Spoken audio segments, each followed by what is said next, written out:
டேய் ஐயோ பெரியம்மா பாரு பெரிய குழந்தைக்கு வைக்கத்த.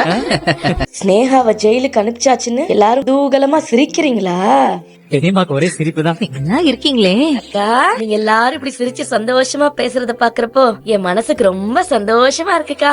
நீ வந்ததல்ல இனிமே நாங்க சந்தோஷமா இருந்த மாதிரி தான். பெரியம்மாவோட பிறந்த நாள பெருசா கொண்டாடணும்னு நாங்கெல்லாம் பேசிட்டு அதுக்கு என்ன, சிறப்பா கொண்டாடிடுவோம். அக்கா, அப்புறம் ஒரு முக்கியமான விஷயம். என்ன மகா? அக்கா, காயத்ரி கல்யாணம் தட்டி தட்டி போனதுனால அவ கல்யாணம் நல்லபடியா நடக்கணும்னு திருத்தணி முருகனுக்கு நேர்த்தி கடன் வச்சிருந்தேன்க்கா.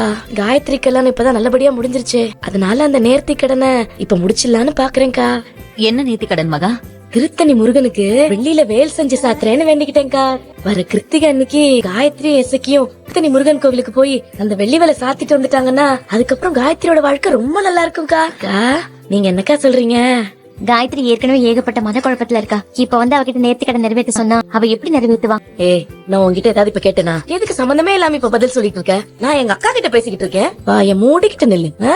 மகா, ஏன் பைரவி மேல கோவப்படுற? அவ காயத்ரி என்ன மனநிலையில இருக்காளோ அதத்தானே சொன்னா. செழியன் ஓடி போயிட்டுதான் நினைச்சு அவளை இசக்கிக்கு கல்யாணம் பண்ணி வச்சோம். செழியன் ஓடி போகல, அவனை யாரோ கடத்தி வச்சிருந்தாங்கன்னு தெரிஞ்சதுல இருந்து காயத்ரி செழியனுக்கு துரோகம் பண்ணிட்டு தான் நினைச்சு வேதனை பட்டுட்டு இருக்கா. அவ இப்படி